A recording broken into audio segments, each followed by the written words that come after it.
नमस्कार। दिन भर की बड़ी खबरों में आपका स्वागत है। मैं हूं आपके साथ आराधना।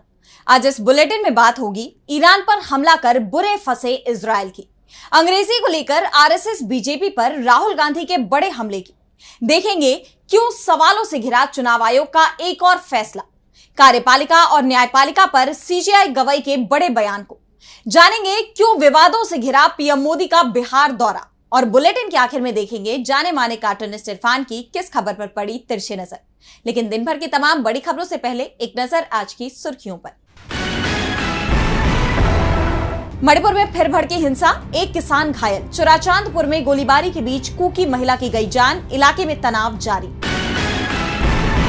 महाविकास अघाड़ी के घटक दल साथ लड़ सकते हैं निकाय चुनाव, शरद पवार का बड़ा बयान।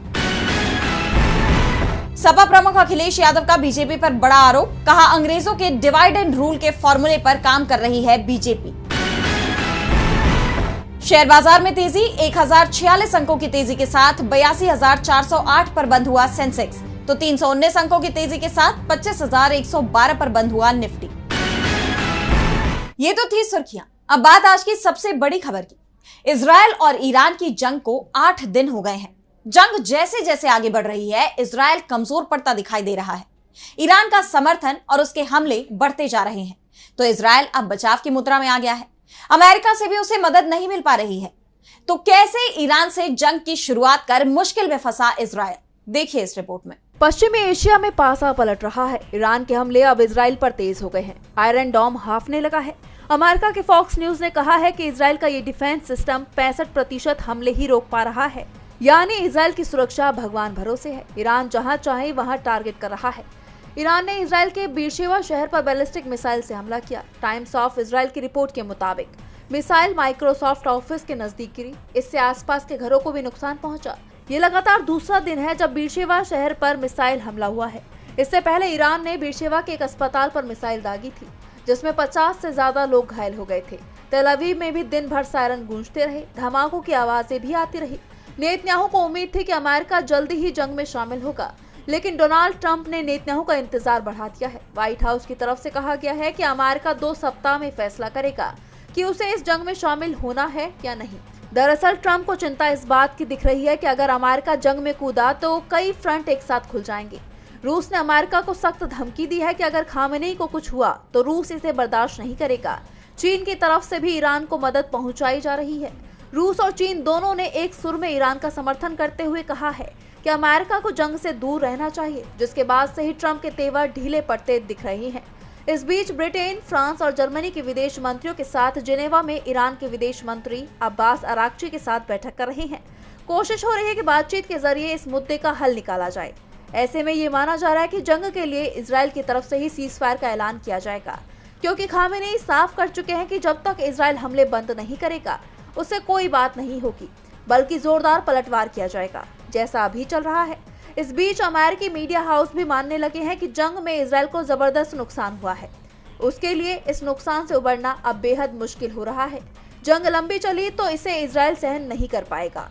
इस जंग में अब इजरायल बुरी तरह घिर गया है, तो विवाद गृह मंत्री अमित शाह के बयान पर भी छिड़ गया है। कांग्रेस सांसद राहुल गांधी ने एक पोस्ट किया है जिसमें उन्होंने बिना नाम लिए केंद्रीय गृह मंत्री अमित शाह के उस बयान पर पलटवार किया, जिसमें शाह ने कहा था कि वो इस देश में जो लोग अंग्रेजी बोलते हैं उन्हें जल्द ही शर्म आएगी। साथ ही राहुल ने इस पोस्ट में बीजेपी और आरएसएस पर भी निशाना साधा। तो क्या कुछ लिखा है राहुल गांधी ने, जानने के लिए देखिए ये रिपोर्ट। हाल ही में एक बुक लॉन्च के दौरान गृह मंत्री अमित शाह ने कहा था कि इस देश में जो लोग अंग्रेजी बोलते हैं उन्हें जल्द ही शर्म आएगी। ऐसी समाज की रचना अब दूर नहीं है। क्या कुछ कहा था अमित शाह ने, जरा आप भी सुनिए। मेरी बात ध्यान से सुनना। हम सब के जीवन में इस देश में अंग्रेजी बोलने वालों को शर्म आएगी, ऐसा समाज का निर्माण। शाह के इस बयान ने एक बड़े विवाद को जन्म दे दिया है। अब नेता प्रतिपक्ष राहुल गांधी ने इस बयान का जवाब एक ट्वीट के जरिए दिया। राहुल ने लिखा, अंग्रेजी बांध नहीं पुल है, अंग्रेजी शर्म नहीं शक्ति है, अंग्रेजी जंजीर नहीं जंजीरें तोड़ने का औजार है। बीजेपी और आरएसएस नहीं चाहते हैं कि भारत का गरीब बच्चा अंग्रेजी सीखे, क्योंकि वो नहीं चाहते कि आप सवाल पूछें, आगे बढ़ें, बराबरी करें। आज की दुनिया में अंग्रेजी उतनी ही जरूरी है जितनी आपकी मातृभाषा, क्योंकि यही रोजगार दिलाएगी, आत्मविश्वास बढ़ाएगी। भारत की हर भाषा में आत्मा है, संस्कृति है, ज्ञान है। हमें उन्हें संजोना है और साथ ही हर बच्चे को अंग्रेजी सिखानी है। यही रास्ता है एक ऐसे भारत का जो दुनिया से मुकाबला करे, जो हर बच्चे को बराबरी का मौका दे। यानी देखा जाए तो राहुल ने न सिर्फ अमित शाह के बयान पर बिना नाम लेते हुए पलटवार करने का काम किया, बल्कि अंग्रेजी की अहमियत बताते हुए इसे लेकर बीजेपी और आरएसएस की भी असलियत उजागर करने का काम किया है। कांग्रेस सांसद ने बीजेपी और आरएसएस की अंग्रेजी को लेकर मंशा पर सवाल खड़े कर दिए हैं। तो सवाल चुनाव आयोग के फैसले पर भी उठ रहे हैं। आयोग ने चुनाव प्रक्रिया की वीडियोग्राफी को रखने की अवधि को 6 महीने और 1 साल से घटाकर 45 दिन कर दिया।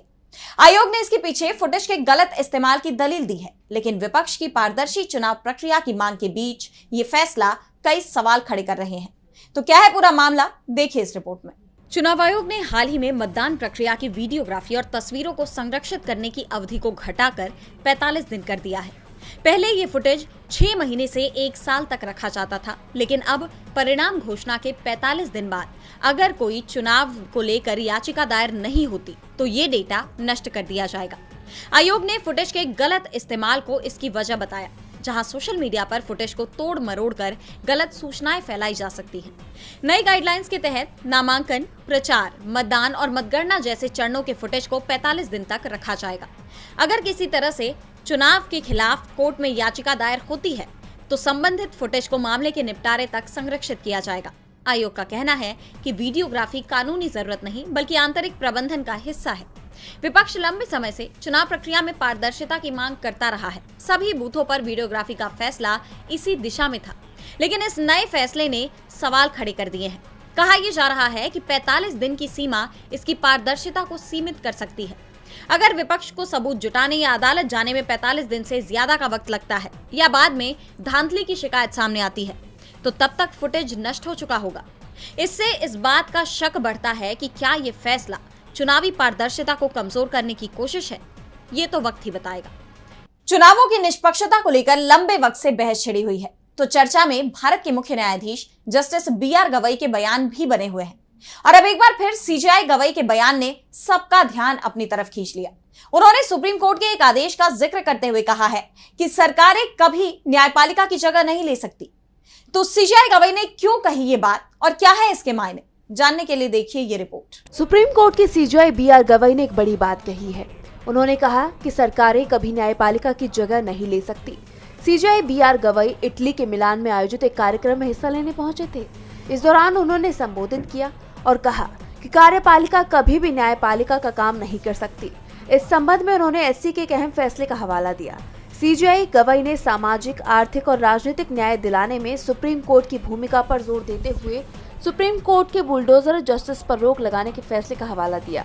जस्टिस गवई ने कहा, सुप्रीम कोर्ट ने ये सुनिश्चित किया कि कार्यपालिका कभी न्यायपालिका की जगह नहीं ले सकती है और सरकारें जज और जूरी नहीं बन सकती। इस दौरान CJI गवई ने गरीबों और हाशिए पर पड़े लोगों को न्याय दिलाने में पिछले 75 सालों में सर्वोच्च न्यायालय के योगदान पर चर्चा करते हुए बताया कि सुप्रीम कोर्ट ने हाल ही में बुलडोजर जस्टिस पर रोक लगाने का अहम फैसला सुनाया था। जस्टिस गवई ने कहा कि सुप्रीम कोर्ट ने कार्यपालिका को जज और जूरी बनने से रोक दिया। CJI ने सुप्रीम कोर्ट के उस फैसले का जिक्र किया जिसमें सरकार को कानूनी प्रक्रिया को दरकिनार कर आरोपियों के घरों को मनमाने ढंग से गिराने से रोकने का आदेश दिया गया था। बता दें कि पिछले कुछ वक्त से कार्यपालिका और न्यायपालिका के बीच बहस छिड़ी हुई है और अब CJI के इस बयान से ये दरार और बढ़ सकती है। कार्यपालिका और न्यायपालिका के कार्य क्षेत्र को लेकर छिड़ी बहस के बीच CJI गवई का ये बयान काफी अहम माना जा रहा है। तो लोगों में चिंता हवाई यात्रा में सुरक्षा को लेकर भी दिखाई दे रही है। अहमदाबाद में हुए एयर इंडिया हादसे से पूरा देश सहम गया और अब एयर इंडिया की 9 फ्लाइट्स कैंसिल होने की खबर आ रही है। इस बीच इंडियन एविएशन रेगुलेटर ने एयर इंडिया को कड़ी चेतावनी दी है। सवाल मोदी सरकार पर भी उठ रहे हैं। तो क्या है पूरी खबर, आइए देखते हैं इस रिपोर्ट में। एयर इंडिया हादसे के बाद से लगातार ये एयरलाइन चर्चा में बनी हुई है। एक तरफ 275 लोगों की जान कैसे गई, कैसे एक झटके में पैसेंजर्स से भरा प्लेन क्रैश हो गया, इसकी जांच चल ही रही है। वहीं दूसरी तरफ हर रोज कई फ्लाइट्स टेक ऑफ करते ही लैंड हो जा रही हैं, कुछ आधे रास्ते से लौटकर आ जा रही हैं, जिसे लेकर पहले से ही यात्रियों में काफी चिंता है। और अब एयर इंडिया ने 9 और फ्लाइट्स कैंसिल कर दी। इनमें 4 इंटरनेशनल और 5 डोमेस्टिक फ्लाइट्स हैं। एयर इंडिया ने बताया कि एयरपोर्ट पर मेंटेनेंस और ऑपरेशनल वजहों से इन उड़ानों को रद्द किया गया है। अहमदाबाद प्लेन क्रैश के बाद पिछले 9 दिनों में अलग अलग कारणों से अब तक 84 उड़ानें रद्द की जा चुकी हैं। ऐसे में यात्रियों का हवाई सफर से अब भरोसा उठने लगा है। इंडियन एविएशन रेगुलेटर ने एयर इंडिया को 3 एयरबस प्लेन को जांचे बिना उड़ाने पर चेतावनी भी दे दी है, क्योंकि जांच में इन प्लेन में खराबी की बात सामने आई। वहीं अहमदाबाद में क्रैश हुए प्लेन के ब्लैक बॉक्स की जांच को लेकर जो खबर आ रही थी कि इसे अमेरिका भेजा जाएगा, केंद्र सरकार ने अब इसे खारिज कर दिया है। केंद्र ने कहा कि प्लेन के ब्लैक बॉक्स को कहां भेजा जाएगा, इसका फैसला एयरक्राफ्ट एक्सीडेंट इन्वेस्टिगेशन ब्यूरो यानी AAIB करेगा। ये फैसला सभी तकनीकी, सुरक्षा और गोपनीय पहलुओं को ध्यान में रखकर लिया जाएगा। फिलहाल AAIB की जांच जारी है। इस बीच संसदीय समिति की तरफ से पेश की गई एक रिपोर्ट भी चर्चा में आ गई है। मार्च में राज्यसभा में पेश की गई इस रिपोर्ट में बताया गया था कि विमान हादसों की जांच और एविएशन सुरक्षा के लिए फंडिंग में गड़बड़ियां हैं। इंडिया टुडे के मुताबिक रिपोर्ट में कहा गया कि भारत दुनिया का तीसरा सबसे बड़ा एविएशन मार्केट है, लेकिन सिक्योरिटी इंफ्रास्ट्रक्चर और विमान हादसों की जांच के लिए सिर्फ 35 करोड़ रुपए का फंड आवंटित किया गया, जो काफी नहीं है। ऐसे में मोदी सरकार भी सवालों से घिर गई है। बहरहाल इस घटना की जांच में क्या सामने आता है, सबको इसका इंतजार है। एयर इंडिया हादसे की जांच रिपोर्ट पर सबकी नजरें बनी हुई हैं। इस बीच एक नया विवाद खड़ा हो गया दिल्ली यूनिवर्सिटी के अंडर ग्रेजुएट एडमिशन फॉर्म को लेकर। यह विवाद फॉर्म में मदर टंग और जाति के ऑप्शन की वजह से खड़ा हुआ है, जिसके बाद न सिर्फ DU की साख दांव पर लग गई, बल्कि शैक्षणिक संस्थानों में भाषा और समुदाय के आधार पर भेदभाव की आशंका भी बढ़ गई है। तो क्या है पूरा मामला, देखिए इस रिपोर्ट में। दिल्ली यूनिवर्सिटी के अंडर ग्रेजुएट एडमिशन फॉर्म को लेकर विवाद खड़ा हो गया है। ऑनलाइन फॉर्म में मातृभाषा के ऑप्शन से उर्दू की जगह मुस्लिम को भाषा के तौर पर जोड़ दिया गया। इससे सिर्फ तकनीकी गलती नहीं, बल्कि संविधान की 8वीं अनुसूची का उल्लंघन माना जा रहा है, जिसमें उर्दू को मान्यता प्राप्त भाषा कहा गया है। शिक्षक और छात्र इसे लेकर भड़के हुए हैं, क्योंकि इसे एक खास समुदाय को टारगेट करने की कोशिश के रूप में देखा जा रहा है। इतना ही नहीं, फॉर्म में जाति के कॉलम में बिहारी, चमार, मजदूर, देहाती, मोची, कुर्मी जैसे जाति सूचक शब्द भी डाल दिए गए, जो विवाद को और हवा दे रही हैं। किरोरीमल कॉलेज के प्रोफेसर और दिल्ली यूनिवर्सिटी टीचर्स एसोसिएशन यानी DUTA के सदस्य रुद्राशीष चक्रवर्ती ने इसे सांप्रदायिक कदम करार दिया। उनका कहना है कि उर्दू को हटाना सिर्फ भाषा को मिटाना नहीं, बल्कि उसकी समृद्ध संस्कृति और साहित्य को निशाना बनाना है। उन्होंने कहा कि DU प्रशासन शायद सोचता है कि उर्दू सिर्फ मुसलमानों की भाषा है, इसलिए मुस्लिम को भाषा बना दिया। एक और प्रोफेसर अभाद देव हबीब ने भी इसे संविधान का अपमान बताया और कहा कि ये कदम एक खास समुदाय के खिलाफ सांप्रदायिक सोच दर्शाता है। उनका सवाल है कि क्या DU को नहीं पता कि मुस्लिम भी दूसरी भाषाएं बोलते हैं। चक्रवर्ती ने तो ये भी कहा कि DU को पहले अंग्रेजी सीखनी चाहिए, क्योंकि मातृभाषा के लिए सही टर्म नेटिव लैंग्वेज है, ना कि मदर टंग। ये मामला अब तूल पकड़ चुका है और लोग पूछ रहे हैं कि क्या शिक्षा संस्थानों में भी अब भाषा और समुदाय के नाम पर भेदभाव शुरू हो गया है। इस पूरे विवाद पर DU प्रशासन ने अभी तक कोई सफाई नहीं दी है। अब इस फॉर्म में कोई तब्दीली की जाती है या नहीं, ये देखना होगा। इस पूरे मामले में दिल्ली यूनिवर्सिटी विवादों से घिर गई है, तो विवाद PM मोदी के बिहार दौरे को लेकर भी देखा जा रहा है। प्रदेश में विधानसभा चुनाव से पहले प्रधानमंत्री नरेंद्र मोदी सिवान पहुंचे, लेकिन उनके सिवान पहुंचने से पहले ही जहां एक तरफ तेजस्वी यादव ने PM पर कई सवाल दागे, तो वहीं बिहार कांग्रेस ने भी BJP और CM नीतीश कुमार पर कई आरोप लगाए। तो क्या है पूरा मामला, आइए देखते हैं इस रिपोर्ट में। प्रधानमंत्री नरेंद्र मोदी बिहार के सिवान पहुंचे, जहां उनके साथ CM नीतीश कुमार भी मंच पर मौजूद रहे। बिहार विधानसभा चुनाव से पहले PM के इस दौरे को सियासी तौर पर बेहद अहम माना जा रहा था।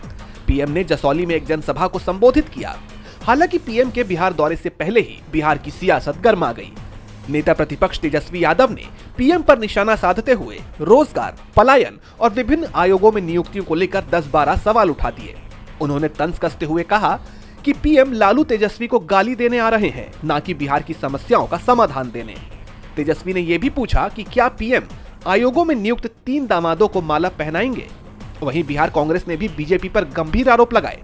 कांग्रेस का दावा है कि PM की रैली में भीड़ जुटाने के लिए आंगनबाड़ी सेविकाओं और सरकारी कर्मचारियों को जबरन लाया गया। कांग्रेस ने कहा कि इन महिलाओं से PM के जयकारे लगवाए गए, जो उनकी आजादी का हनन है। इसके अलावा कांग्रेस ने नीतीश कुमार के भाषण पर भी तंज कसा। पार्टी ने कहा कि नीतीश के 11 मिनट के भाषण में 9 बार PM मोदी का जिक्र हुआ और 9 मिनट तक उन्होंने सिर्फ PM मोदी की तारीफ की, आभार जताया और केंद्रीय योजनाओं का गुणगान किया। कांग्रेस ने चुटकी लेते हुए पूछा कि क्या अब नीतीश कुमार का भाषण भी बीजेपी ऑफिस से आता है। यानी भले ही PM नीतीश कुमार के साथ मंच साझा कर चुनाव से पहले राज्य में अपनी और NDA की स्थिति मजबूत करने की कोशिश में थे, लेकिन कांग्रेस और तेजस्वी यादव के दो तरफा हमले ने इस दौरे पर कई सवाल खड़े कर दिए हैं। और अब बुलेटिन के आखिर में देखेंगे जाने माने कार्टूनिस्ट इरफान की किस खबर पर पड़ी तिरछी नजर।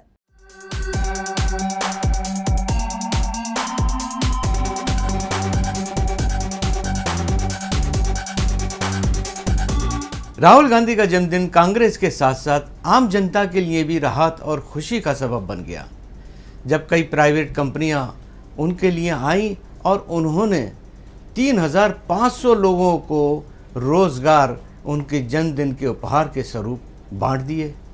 ये हाल तो सिर्फ एक दिन का है, मतलब साफ है अगर वो कभी देश के प्रधानमंत्री बन गए तो जनता के लिए तो रोज ही हैप्पी बर्थडे हो जाएगा।